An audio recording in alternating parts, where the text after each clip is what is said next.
International Talent Scout. I'm bringing a brand new show to you called BK Presents. 30 minutes, non-stop, your favorite in gospel music studio session. Going deep into interviews with your favorite artists, producers, and their engineers. You and your concert previews and concert reviews. Get it all on bkpresents.com. Are your kids eligible for or enrolled in Apple Health Medicaid insurance? Bring them to a free dental clinic in Skyway this fall.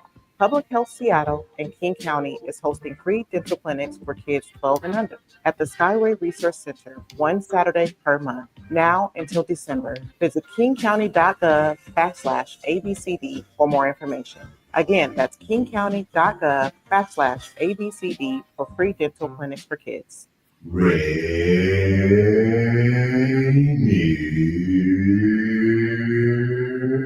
Avenue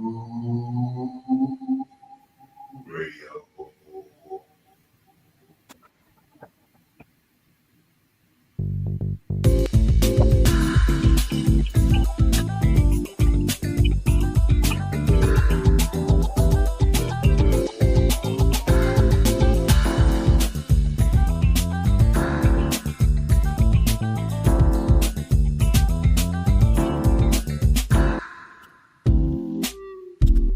Well, hello, everyone, and thank you for joining another episode of Real Estate Money. I'm one of your hosts, Tina Lombard. And I'm Violeta Strash with Coldwell Banker Danforth.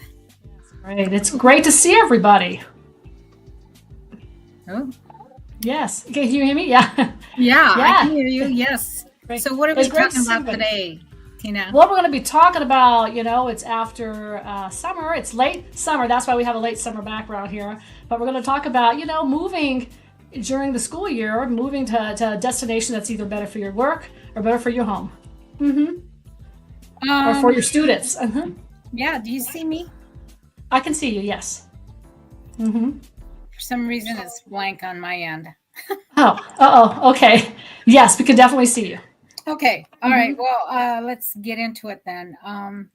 Last week was Labor Day. So that was kind of the start. To me, that's almost like it's fall, right? Yes. Kids are going back to school. I know the University of Puget Sound just got back in session, and this past week, I think, maybe even yesterday. And then UW is not going to be heading to campus until, near the end of the month, September. Some of the colleges are like that.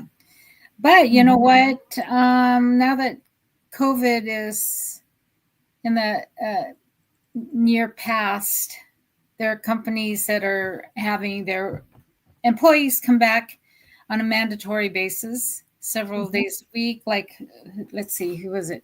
Microsoft, they're saying all the employees need to start doing 3 days a week starting February of next year. And then Amazon, they want people back part of the week, and Google return to office is a mandate as well. And that's because, they've decided that productivity is good when everybody's in the office, and collaboration, especially now with AI being such a big thing everywhere.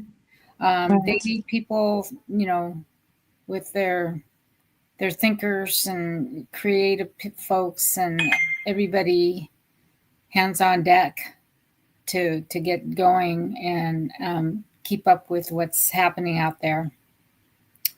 And yes. Yeah. What do you think? No, I mean, it's true. Violetta, while I'm talking, you go ahead and see if you can unfreeze your screen, because your screen is frozen.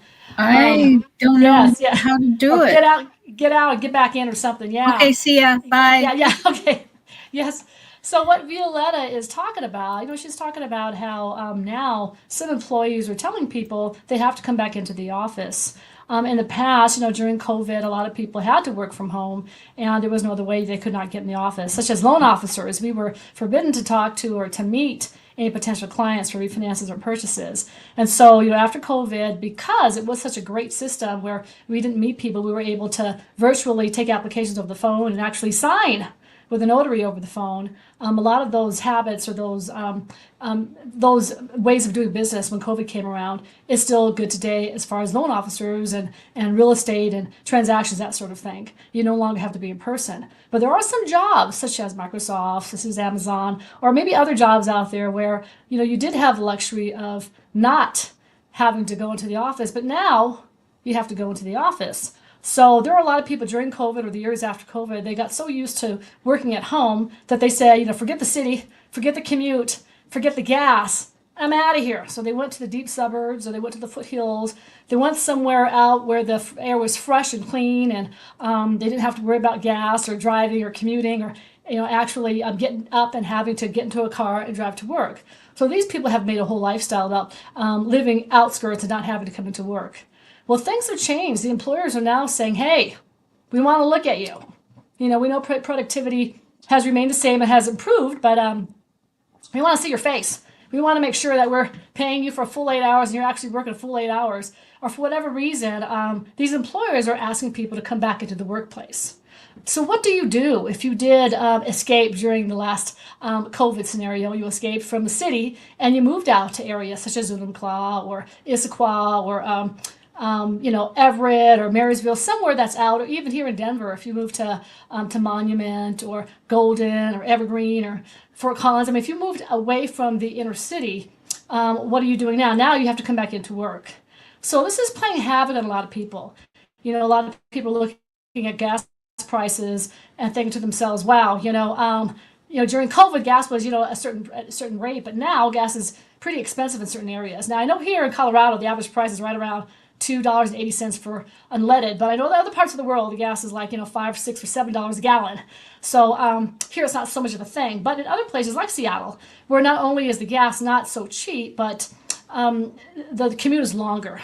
So it may take from Federal Way down to downtown Seattle, it may take an hour and 15 minutes, whereas on a normal day it only takes like 25 minutes. So the appetite for gas has increased. Now, if everybody is coming back to work, or they're slowly coming back to work, the traffic is going to get a little crazy. People's time frame is going to get crazy. Their lifestyle is going to be different because now they have to add another hour to work and an hour to come back. So that's 2 hours out of the day. So Violeta, are you there? I hear something rustling around. Are you there, V? Maybe not. But, so people's lives are going to change. So we're really thinking about, V, we're talking about how people had to move out during COVID. A lot of people started working from home and then made their entire lifestyle out of working from home. And now some companies, like you said, are calling these people back into the office at least 2 or 3 times a week. And they want to just look at them to make sure they're actually doing their work. And they do want to touch base and they want to get back of the office momentum. So this is wreaking havoc, or it's making people to make changes as far as where they live and how much of a commute they want to do every day. Am I correct, V? Yes. Yeah. I even, Tina and I are working with a client who's willing to drive an hour and a half to get to work. Yeah. Because they need to live further away from the cities. Mm-hmm. Yes. People are doing that. And, yeah. I went to Arlington a couple weekends ago and on a weekend, and Yes. it took me like 2.5 hours. Oh, okay. From Federal Way to Arlington. It's crazy. Wow. The traffic crazy. Through the city of Seattle, there's all this road work going on. The major freeways are tied up on the weekends. I don't know when they can do their work, but it seems like they're clogging up the system all the time. Right. Well, I think it was like, The light rail is going to be in Federal Way in December, I hear.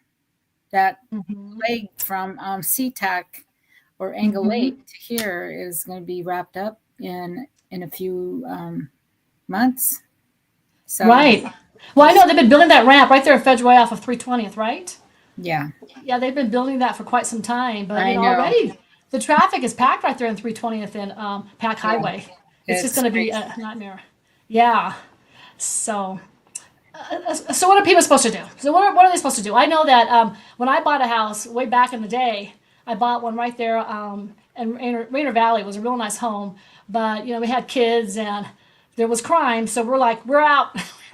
we're out. So, we put our kids in private school, whatever. And then after that, we went to Federal Way, and the school districts out there were a lot better for us. And so, we did very well out there. I mean, we had trees, we had birds. There wasn't a lot of crime. It was just beautiful. It was a real nice sanctuary for us. And so I couldn't imagine having to drive back into Seattle. So I used to drive. That's where I met you, V. We used to work at Salem. Yeah. And I'd have to take like an hour and 30 minutes. I'd come down First Avenue. I'd go down through Des Moines and everything to get to downtown Seattle by the Space Needles, where I had to go every day.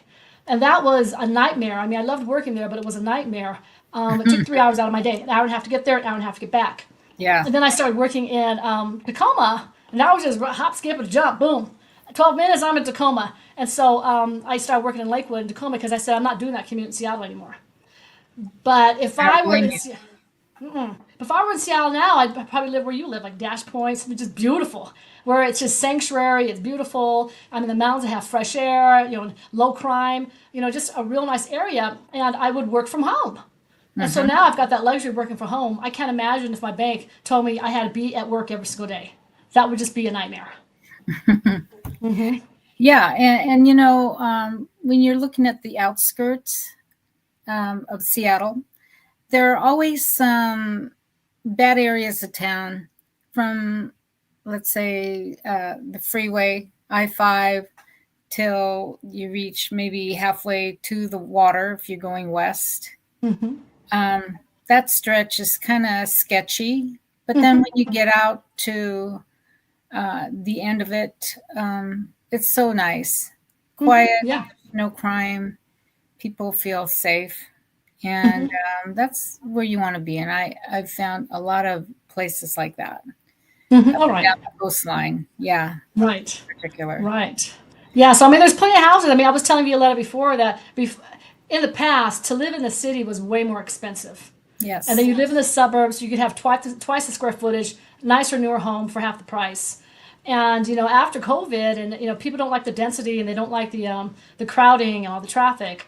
Now it's flipped, where the inside the city, the values are not going up as high, unless you live in like Magnolia or something crazy. But now the outlying areas, the suburbia, the prices are starting to go up, and the values are starting to go up. A lot of people are saying, hey, you know what? I'll drive an hour and a half. I don't care. I want, no crime. I want better living. I want air. I want birds.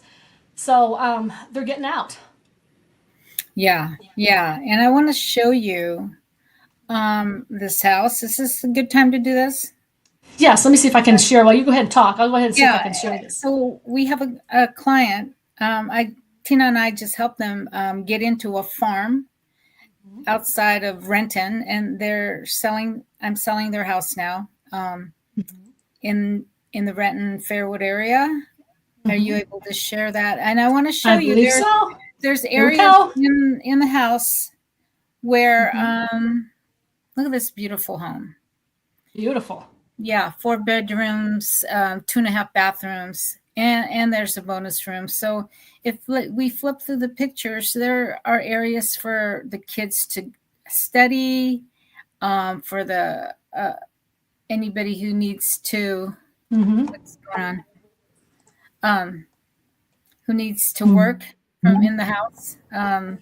There's areas, and I'll show you. So people are looking for something like this, 4 bedrooms. Okay, that's the outside.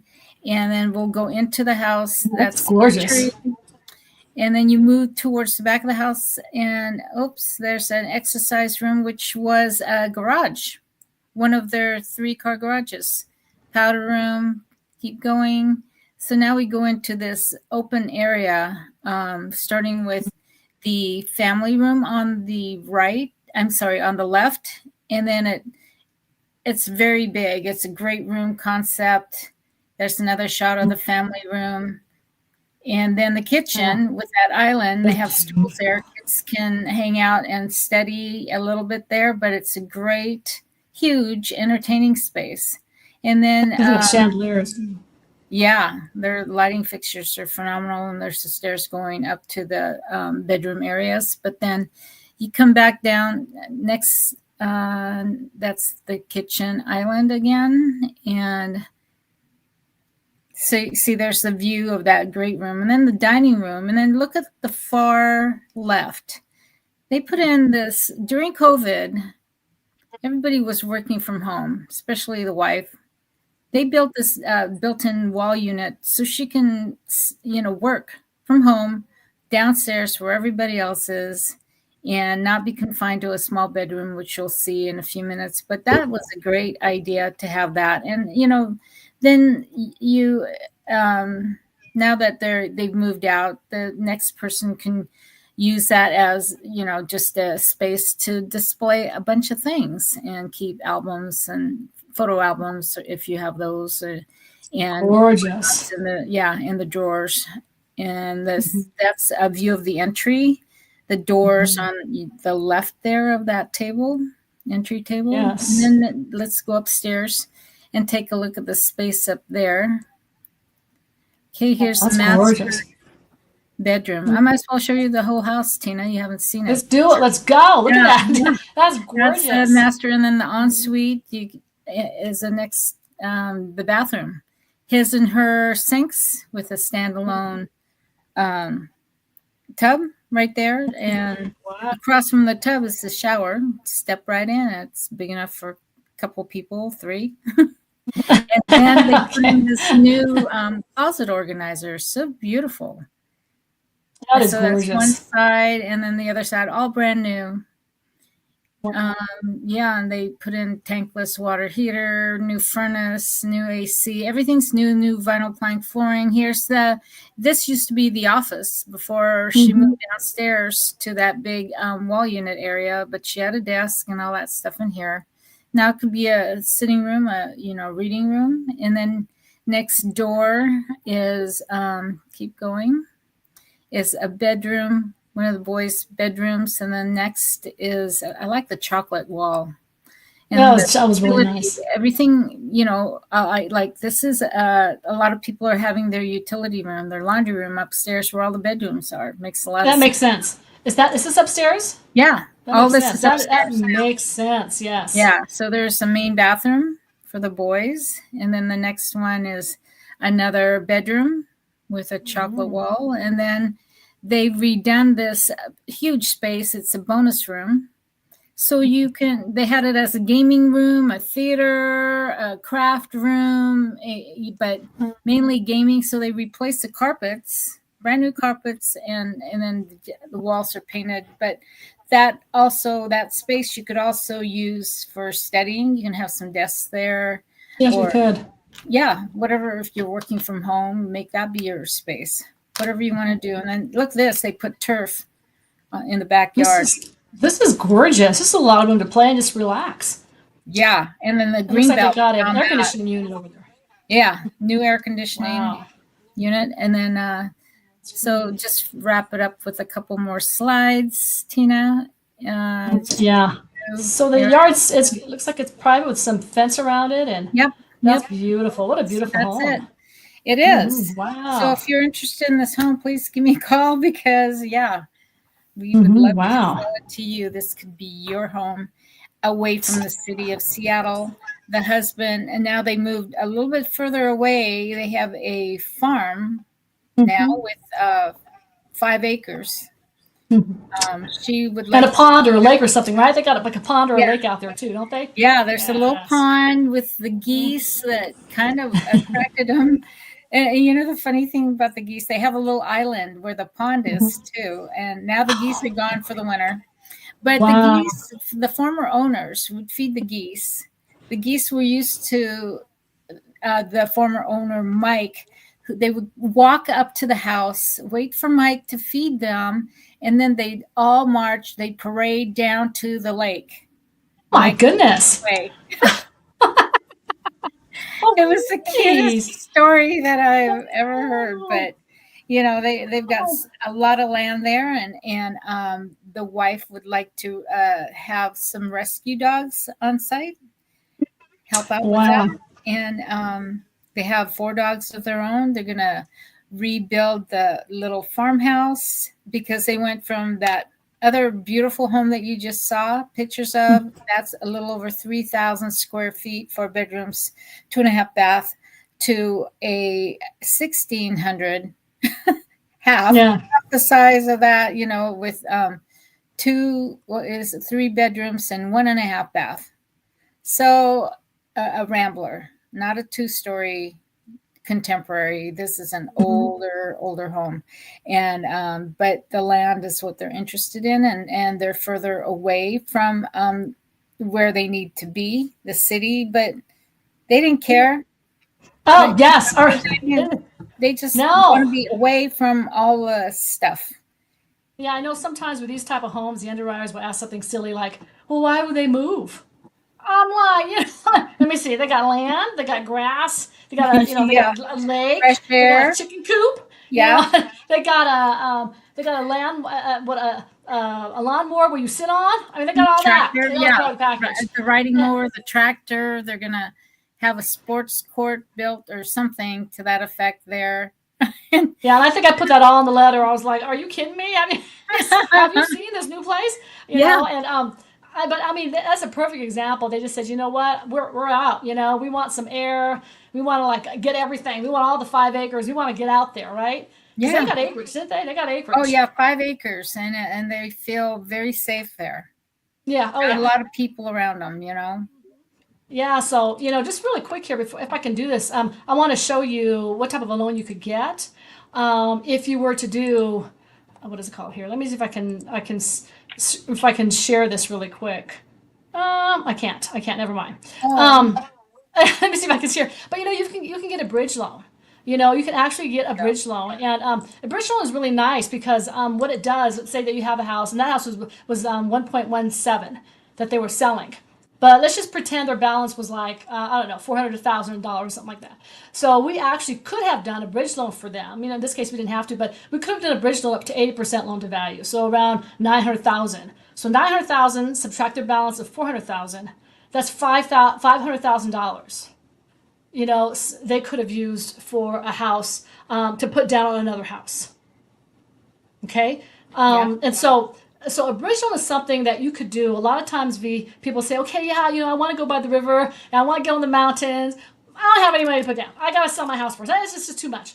So with these bridge loans, it can actually go up to 12 months before you have to sell your house.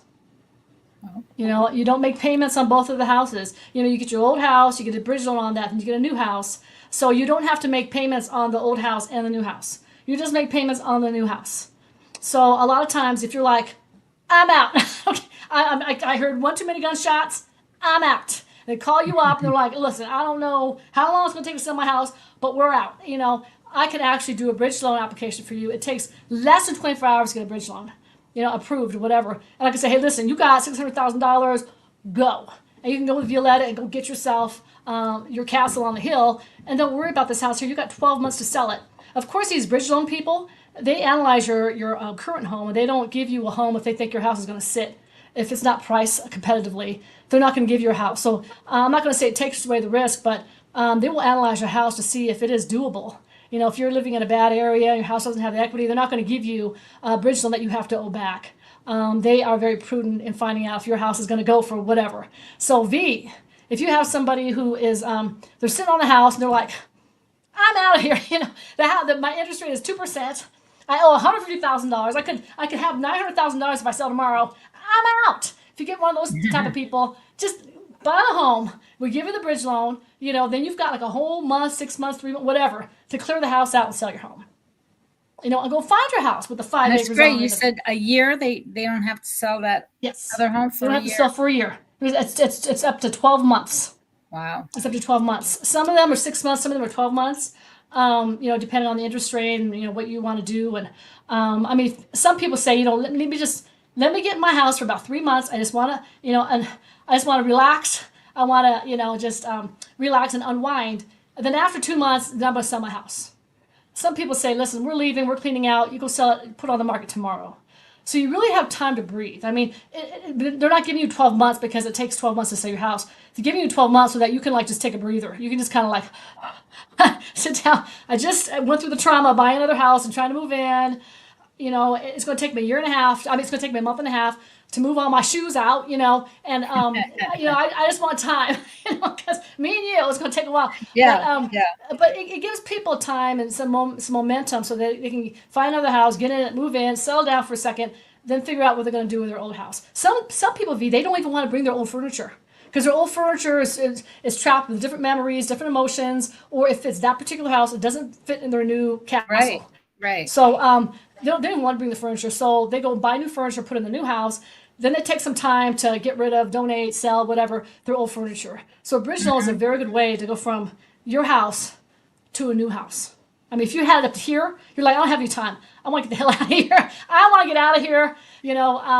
Get a bridge loan, go to Violeta. I'll get a bridge loan for you. Go get your other house, and you can worry about selling your old house later. There you go. Mm-hmm. Yeah, be happy to help you. And you know what? I'm seeing at this past weekend's open house, people are trying to get family members, friends to move into their neighborhood. It's like, were they thinking about it? I don't know. But, there's another bridge loan opportunity, right? If they already have a house nearby. And it's typically in this particular neighborhood, nobody ever moves. Nobody likes to move. They love it there. It's nice and quiet, one way in, one way out, very high-end homes. And they want people in their neighborhood that they know, and like family members. It could be their whole complex of, relatives in that little development. And you're preaching to the choir. Me and my sisters all live within a half a mile of each other in Federal Way. my younger sister bought 4 houses in Federal Way. So we just won't move away from each other. But you hit the nail on the head with that one. Yeah. Bring your friends from, they're probably out in Magnolia, and I hear a lot of things happening in Magnolia, and the people next door at our other house, they moved from Magnolia to be out in the suburbs away from all the crime. So it makes sense. And there are neighborhoods like this one in Fairwood, the one that I'm selling, that is like that. It'll probably be a neighbor asking a friend of theirs to come and take a look at this house, or in another case, a person living in the area who wants either their son or daughter, or hopefully both, live in that neighborhood too someday soon. Oh, yes. Yeah. Yes. So, I mean, it's first-time home buyers. This is a great house for somebody who just wants to buy into a house, and they're having their kids and they want to get away from their family. This is perfect. So, but if you want to go somewhere else, you do have an existing home, we can make that happen. There's no better time than the present. I can't talk about interest rates because of compliance and stuff, but they're going that way. Yeah. So, yay. Yes. They're going down. So let's go. I can tell them, right? Okay. I publish it all the time.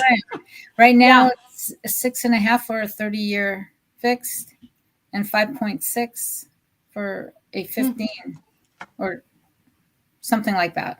I think we have to say APR if we talk about rates, but but our rates are a little different. Yeah, it varies, right? Your rates will vary depending on the circumstances for each person's financial. It sure needs. Does. And you can always give me a call and give me some information. I can get you right. But V is right. She's got her finger on the pulse. She in general knows where the rates are going, and they're going that way. So yes. This is good. Okay, time's up. So let's go ahead and say some of the announcements really quick here. We got high school football Thursday at 7 p.m. O'Day against Rainier Beach, my alma mater. We've got political debates live in 2 weeks, Seattle City Council District 9. Next Monday at 6 p.m., District 2 next Tuesday at 7 p.m. Seattle mayoral debate next Thursday at 6 p.m. And broadcasting live conversations with Seattle Community Police Commission, Executive Director Ed Emma and Tony B., this month on police accountability, September 15th, 27th, and 30th at 5 p.m. So we got it all in there. So Town Hall 1021. Just one more thing. Yes. There it is. Okay. Thank you all for joining us today. I'm Violeta Strash with Coldwell Bank at Danforth. And I'm Tina Lombard with Texana Bank. See you next Tuesday at 2:30. Bye, everyone.